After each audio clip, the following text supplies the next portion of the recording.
good morning, good afternoon, good evening from wherever you're watching me all over the world. Welcome to another inspiring book review session with Ogbueli. Today, we are going to be looking at lessons from Oprah Winfrey from the Dear Child Biography series. So I'm going to go through the book briefly, and then I'll share 2 or 3 lessons that stood out for me that we can easily apply in our everyday life. So let's get into the book. And if you don't have the book, you can download it from our website, www.faithingsresources.com/Dear Child Book Series. Then you go to the biography section. Okay, Oprah Winfrey. Who is Oprah Winfrey and why are we reading about her today? It may well be that no other person in history has risen so far from such poverty and despair to such wealth and fame as Oprah Winfrey. Born to a single teenage mother in rural Mississippi, Oprah was raised by her grandmother until the age of 6. The family was so poor that Oprah sometimes had to wear dresses made from potato sacks. Can you imagine that? Dresses made from potato sacks. Things did not improve so much when Oprah went to live with her mom. They lived in a neighborhood that was very poor, and they struggled to afford decent food and clothes. It wasn't only the grinding poverty and the open prejudice against Black people that made her childhood so tough. Oprah was beaten and sexually abused by family members. At age 13, she ran away from home. By 14, she was pregnant. Her baby died shortly after it was born, and she got involved with drugs and emotionally abusive men. But Oprah Winfrey had a strong spirit that would not be destroyed, and a mind that yearned to be free. So out of her troubled past came a young woman determined to learn, grow, and succeed in life. Now, this is a good point. Out of her troubled past came a young woman determined to learn, grow, and succeed in life. Oprah became a top student in high school and started winning public speaking contests. She was so good at speaking that she won a university scholarship, and so beautiful that she won the state beauty pageant. Her big break came when a local radio station offered this bright, well-spoken, and determined young woman a part-time job in the newsroom. After that, it wasn't long before Oprah's hard work and talent earned her a spot in television news. She got so involved in her stories, sometimes crying along with the guests who were having troubles, that the television station decided to move her from the newsroom to the talk show. Oprah never looked back. Winfrey took a struggling TV talk show in Chicago to the #1 spot in the city, then to the top-rated spot in the entire United States. Within a few years, Oprah Winfrey had the most viewers of any talk show in history, and was on her way to launching a series of successful TV and radio shows, magazines, websites, charities, and the world's most influential book club. A millionaire by age 30 and now a billionaire, Winfrey is often described as one of the most powerful people in the world and one of the most generous.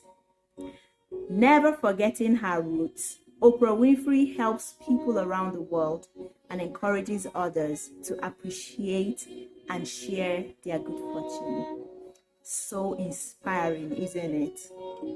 Imagine all the things that she went through, all the things she went through when she was a child born in poverty. Imagine being clothed with potato sacks because they were so poor they couldn't afford to buy a nice dress for her. Imagine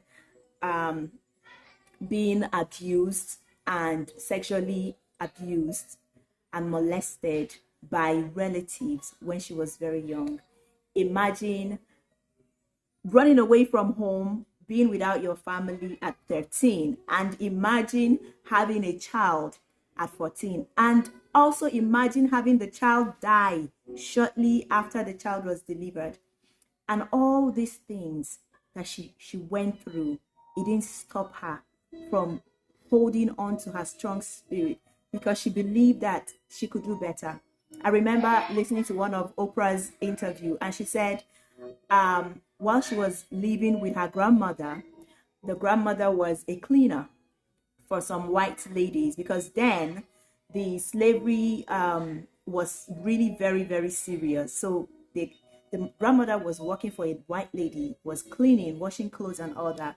So she remembered one afternoon the grandmother was spreading out the clothes and she was helping out, and the grandmother said, "Don't worry, one day I pray for you that you're going to get a nice family, white family, that you would be able to clean for."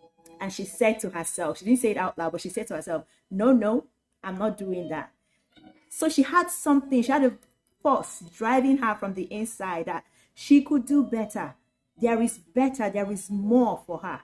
So she had that spirit. And guess what? She was determined to learn and to grow. She understood how important it is, the relationship between learning and growth with success in life. So one of the major things that I picked up from this book is that if you want to really succeed, you must have a determination. You must make that determination. You must have that drive to learn and keep learning and growing. That is why I'm such a huge advocate of personal awareness and development. Because when you are aware of the gifts that you have and you begin to develop them, you begin to read, learn, get mentors, you begin to see endless possibilities, and you are able to work out those dreams, with the plans and goals that you've set to become successful in life. That was exactly what she did. The second thing that stood out for me from the life of Oprah Winfrey, from what we've learned so far, is that she put her gift to good use. We read here that she was very good in speaking, so she got into public speaking. She won a lot of awards. She even got a scholarship. And not just that, she was also very beautiful, and she put herself out there to be part of a beauty pageant contest, and she won for the state. So what I'm going to say about this is, a lot of us have gifts, a lot of us have talents. There are some so visible, there are some that are not visible. But once you discover those things, it is our responsibility to put those gifts out there and shine it out there as light. Imagine how, how good she was in speaking, and imagine if she never put herself out there, if she was so shy or timid, or she cared about what people said. Oh, I don't know if they will laugh at me. And then she doesn't put herself out there. She wouldn't have been noticed, and she wouldn't have been able to win the scholarship that made her to attend college. And from there, she got the education required that brought the opportunity for her to be employed in a radio station. So it's important that we discover our gifts, because this was a God-given gift. And then she was so beautiful. And she wasn't shy. She was bold enough to go out, put herself out there, to become, a beauty pageant. And she won. So the point I'm trying to make here is that if you have a gift, you've discovered this gift, don't be shy. Don't be intimidated to put your gift out there, to let the world see what you have. So it could be beauty, it could be you could speak well, it could be you read well, or you write well, or anything. You're good with organizing, you dance well, you act well, anything. All of us, we have special gifts and talents given to us by God. Everybody. Don't even ask yourself, oh, what is my gift? I don't have a gift. Don't even say that, because you have a gift. It's just for you to discover it. Everybody has one. So she put her gift herself out there with the gifts, the natural gifts and talents that she had. Now, another point that stood out for me here is that Oprah is very authentic, and she's compassionate, and she's generous. Being authentic is just being yourself. So when she was employed at the radio station, in the newsroom, they discovered that when they have guests and she's able to talk with the guests, sometimes she's so moved by the stories of the guests that if they were crying, she would cry with them.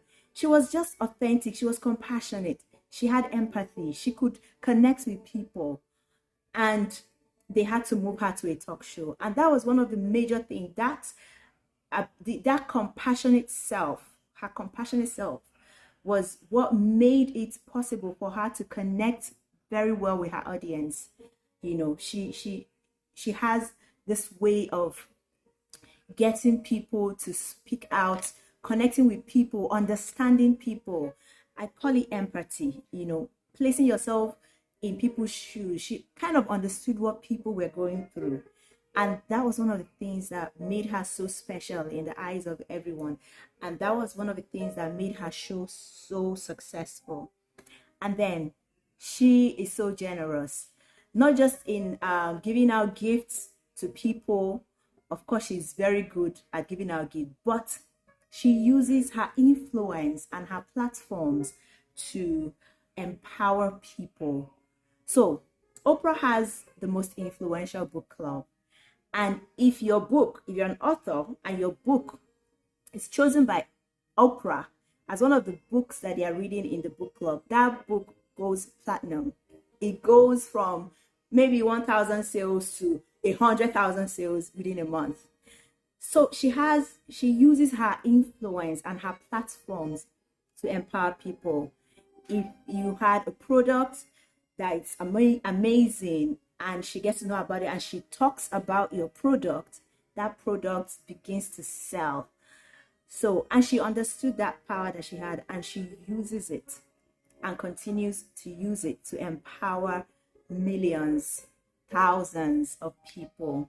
So this is where we're going to stop for today. I hope you've learned something from the life of Oprah Winfrey. You could go online and Google and learn so much more about her. And I hope to see you again at the next edition of our book review with Ogbueli. Until then, have a beautiful, beautiful day. Keep learning, keep growing, and go on to succeed in life. Okay, bye now.